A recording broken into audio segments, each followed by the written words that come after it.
алда күткен асығамыз.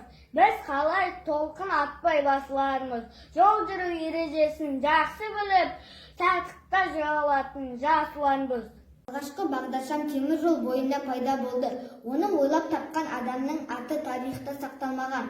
Оны көше қиылысына ыңғайлап қайта жасаған ағылшын инженер Найт болатын. Ол 1868 жылы Лондонда парламент үйінің алдына бағдаршам орнатты. 1914 жылы Американың үлкен қалаларында электрлі бағдаршам пайда болды. Ол тек екі түсті, қызыл және жасыл.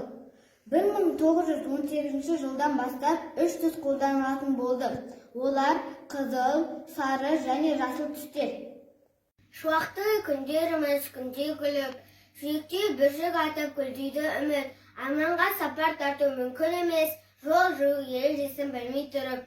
Қай көше, қай қалаға барсаңыз да, қай ақыл өлшеміне салсаңыз да, жол жүру ережесі заңды тәртіп, ол ортақ үлкен кіші баршамызға.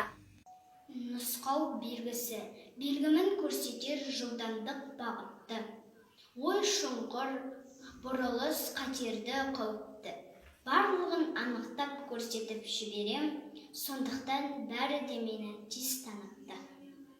Бәріне әрқашанда тыйым салып тұрамын. Қауіп болса алда тұрған жібермеймін бір адам. Түсім қызыл, көзім шеңбер сызық болып бітемін. Осы жолы үндемеймін, барма тағы сұрағың. Ескерту белгісі. Өзі қызыл үш бұрышты ескерту белгісі. Мен болам. Хабарлайтын бар қауіпті оң сапарда жолдаған. Маған қарап жүрер болса жүргізуші, жаяуда жолы болып, сәтсіздікте ешқашанда қалмаған.